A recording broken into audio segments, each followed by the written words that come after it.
Hey everybody, I'm here with a quick story on David Taylor, who was called himself a man of God, an apostle, God's best friend, and he duped the people along with a cohort out of $50 million. You know, the worst people in the world are the ones that pretend that, they are religious leaders and they know that they are preying on the vulnerable people who really believe in a higher power and they will give their last dime.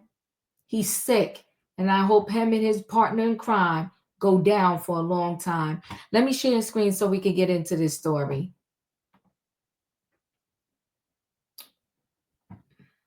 Hold on one second.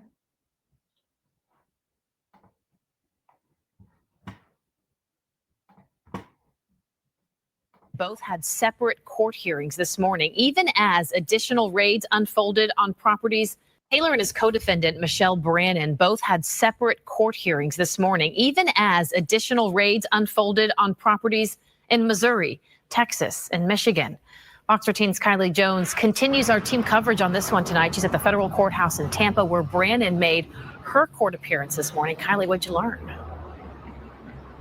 Allie, at this point, it's still not clear how David Taylor and Michelle Brannon know each other or originally met, but the two are now facing a 10-count federal indictment out of Michigan, where one of their several properties was. And a national human trafficking advocate and expert calls an indictment like this remarkable. From Tampa Bay to Michigan, Missouri, and Texas, this alleged forced labor organization was operating under the guise of a church in neighborhoods around the country. On Wednesday, FBI agents raided buildings and homes in cities across the country that were hiding behind the name of Kingdom of God Global Church, formerly known as Joshua Media Ministries, Inc. In God's kingdom, where it's the best ground on earth, you should be excited. Anytime there's that door open, the window of heaven is open, you should be running to pay an offering and a tithe. That's Michelle Brannon, the number two to the alleged ringleader David Taylor, who, according to a 23-page indictment, called himself apostle and Jesus' best friend. That indictment says the alleged forced labor, physical and psychological abuse, and conspiracy went on for more than a decade. It all looks legal on its face. Right? There's nothing illegal about a call center, and there's certainly nothing illegal about a church. And so these things look totally fine at the surface level. Court documents list 9 locations from Florida to Missouri to Michigan and Texas that served as call centers or ministry sites. FBI agents were seen raiding properties in Michigan, Houston, Texas, and North Carolina on Wednesday. Taylor was arrested in North Carolina. Brannon was arrested in Hillsborough County. She appeared in federal court in Tampa Wednesday afternoon. The pair is facing several charges, including forced labor and money laundering. In paragraph 11, a very cryptic reference to women being required to use emergency contraceptives. And that's an indication to me that this indictment may not be complete. Human trafficking experts say there are many layers to these allegations. In one case, the feds say the pair told victims at the call center to tell prospective donors that money would go to charity, even supporting victims of human trafficking. The only way that cases like this come to light, the only way that cases like this can ever be indicted is if someone escapes. The indictment lists 8 victims, but experts say there could be many more. And Brannon was escorted into a courtroom at the federal courthouse behind me this afternoon, handcuffed and shackled. The judge asked her where her attorney was and if she had an attorney. Brannon told the judge she had 2 private attorneys who had been working with them out of St. Louis and Oklahoma. But she then told the judge she hadn't heard from either of them and hadn't been able to get in touch with them. The judge said the phone numbers that were provided didn't work. So it's not clear at this point if Brannon does in fact have representation right now. The judge continued her hearing to tomorrow afternoon. And in the meantime, she is expected to find an attorney locally. Just shocking, and still so many questions. I'm sure this is far from over. All right, Kylie, thank you. Yeah, probably nobody wants to return her call. Let me share a screen again because some more information. Let's look at this one. At noon, two pastors now facing federal charges in a $50 million labor and money laundering scandal linked to a Houston ministry. An active investigation is happening at the Joshua Media Ministries International, which is off the North Freeway. And that is where we find KPRC2 reporter Rochelle Turner. Rochelle, what is going on there? This seems to be a really interesting story, but what have you seen or heard from people there on the ground? Haley, good afternoon to you. I can tell you within the past 5 minutes or so, we actually spoke to a worker who works at a supply store right next door. And he told us that he wasn't surprised when he came into work this morning and saw all of the law enforcement agencies. He said since he's been at that business in the past year or so, he's seen some strange things, including people coming out here and mowing this grass with a single push lawnmower. He even offered one of the workers water, and the person didn't say much. But we have seen a steady stream of law enforcement here at this church here since about 6 o'clock this morning. This is the JMMI Global Campus for Harvest. It's owned by the Kingdom of God Global Church, and federal prosecutors say its leaders, David Taylor and Michelle Brannon, operated call centers in Michigan, Florida, and Texas and Missouri to solicit donations and committed forced labor. According to the 10-count federal indictment, Taylor and Brannon allegedly forced followers to work in their call centers for little or no pay, pressuring them to meet high donation quotas. Victims allegedly lived in ministry housing or even slept at the call centers with their movements strictly controlled. Prosecutors allege Taylor, who called himself an apostle, required some followers called armor bearers to serve him around the clock. They were allegedly tasked with transporting women to him, some of whom were told to take emergency contraceptives. The indictment also accuses the pair of using millions in donations to fund a lavish lifestyle, buying luxury properties, cars, a boat, jet skis, and more, while threatening victims with humiliation, food restrictions, sleep deprivation, and even claims of divine punishment if they fail to comply. And Taylor was arrested in North Carolina and Brannon in Florida. Now, they are expected in court sometime later today, but a lot of strange allegations tied to this ministry right here in Houston. Investigators tell us that they believe more victims will come forward, and they are urging anyone who may be victimized to give them a call. Of course, Haley, this is a story we're going to continue to stay on top of, and we're going to have another report coming up today at 3 o'clock. For now, reporting live in Northeast Houston, I'm Rochelle Turner, KPRC2 News. Thank you so much, Rochelle. Super sad. Super sad. I have one more clip to show you, and then we'll get more into this. Hold on. Operation. Well, investigators saying that this forced labor operation resulted in at least $50 million in donations since 2014. And all of that money helped pay for David Taylor and Michelle Brannon's extravagant lifestyle. Brannon went before a federal judge in Tampa today following her arrest earlier. 8 on Your Side investigator Brittany Mueller continues our team coverage live tonight. Stacey and Keith, good evening. David Taylor and Michelle Brannon are accused of using religious beliefs to prey on their victims for their own personal financial gain.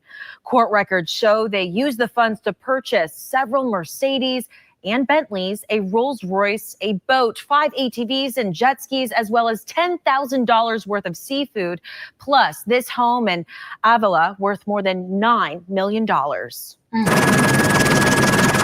You're looking at 2 FBI raids in 2 states, North Carolina and Florida, that investigators say led to the arrest of 2 self-professed religious leaders and their connection to the Kingdom of God Global Church.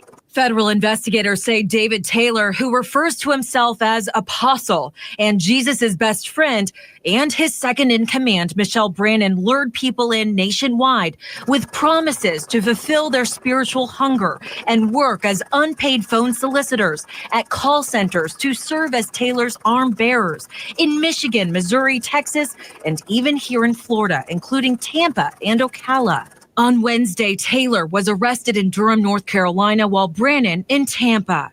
This indictment filed in July shows since 2013, their victims were required to make a specific number of calls or raise a specific dollar amount, and if they did not meet their quota, there were consequences, physical violence, and psychological abuse. In one case, court records show Brannon texted 7 of the top closers, "Need to go in the garage in Tampa now. Also, I want food taken away." The indictment reveals that this forced labor scheme resulted in at least $50 million in donations since 2014, which Taylor and Brannon said would be spent on supporting victims of human trafficking, all while they are now accused of committing that crime. Michelle Brannon did not have an attorney present, so the hearing has been rescheduled for Thursday at 2:30 to allow her time to retain counsel. Brannon and Taylor will eventually be extradited to Michigan, where the case was initially filed. I'm Brittany Muller, 8 on your side. Good gosh. Hold on one second.